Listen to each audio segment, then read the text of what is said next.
શ્રી મહાત્મા ગાંધીજી સરદાર સાહેબની વિચારધારા વાળું આ ગુજરાતમાં જે પ્રકારે દારૂબંધી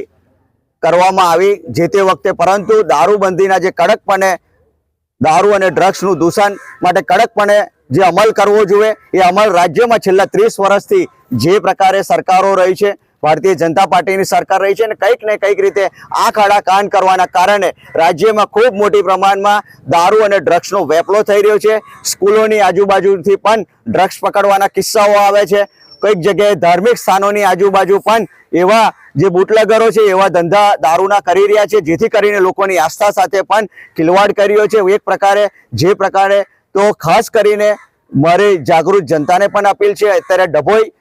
ખાતે અમે આવ્યા છે અને અહીંયાથી રાજ્યના પોલીસ વડાને, પોલીસ ઇન્સ્પેક્ટર શ્રીને આવેદનપત્ર આપીને રાજ્યના પોલીસ વડા સુધી જે રાજ્યમાં જે છેલ્લા 5 વર્ષમાં 93,000 કિલો કરતાં પણ વધારે ડ્રગ્સ પકડાયું છે, 22,000 લીટર કરતાં પ્રવાહી છે એ પણ પકડાયું છે દારૂનું। તો ખાસ કરીને મારી રાજ્યના પોલીસ વડાને અહીંના આવેદનપત્રના માધ્યમથી અપીલ છે કે માતાઓ અને બહેનોનું પણ ખાસ કરીને જે રજૂઆત છે એ સૌ રજૂઆત રાજ્યના પોલીસ વડા સુધી પહોંચે, આ રાજ્યના સરકાર સુધી પહોંચે અને દારૂ અને ડ્રગ્સની જે કડકપણે અમલ કરવામાં આવે જેથી કરીને રાજ્યનું યુવાધન બરબાદ થતું અટકે। જે વડોદરા જિલ્લામાં ભાજપ અને કોંગ્રેસના આગેવાનો હોય કે પછી કાર્યકર્તાઓ,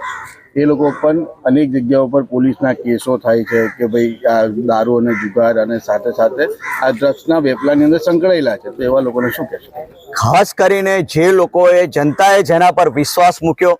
સતત 30 વર્ષ સુધી જેને જનપ્રતિનિધિત્વ કરવાની તક આપી, એવા લોકો જેને જનતાનું હિત કરવાનું હોય, જનતાનું રક્ષણ કરવાનું હોય, જ્યારે એવા કોઈ લોકો આમાં સંડોવાયેલા હોય તો એમને આપના માધ્યમથી ખાસ કહેવા માગું છું કે તમારી જવાબદારી જનતાનું રક્ષણ કરવાની છે, જનતાનું હિતો સાચવવાની છે, નહીં કે આવા બુટલેગરોને છાવરવાની, નહીં કે આવા દારૂ ડ્રગ્સના વેપાર ધંધા કરતા હોય એવા લોકોને છાવરવાની। એટલે ખાસ કરીને મારી જે પણ પ્રતિનિધિઓ છે, કદાચ એવા લોકો આમાં સંડોવાયેલા હોય તો એમને ચોક્કસપણે આ જનતાનો હિત માટે એમને આવા બધા જે ભલામણો કરતા હોય તો ના કરવી જોઈએ। વડોદરા જિલ્લામાં કોઈ કોંગ્રેસ કે આગેવાન કે કોઈ પણ દારૂના સંગ્રહ પર જુગાર રમતા ઝડપાશે તો શું કાર્યવાહી કરશો? અત્યારની પરિસ્થિતિમાં જોવા જઈએ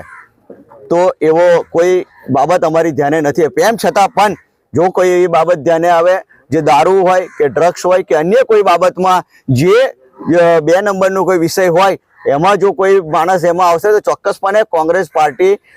એમાં કાર્યવાહી કરશે। અને ભારતીય જનતા પાર્ટીના જે લોકો સામે આવી રહ્યા છે, દેખાઈ રહ્યા છે, ચોક્કસપણે લોકો પણ વાતો કરી રહ્યા છે, તો એવા લોકો પાસે પણ ભારતીય જનતા પાર્ટી એક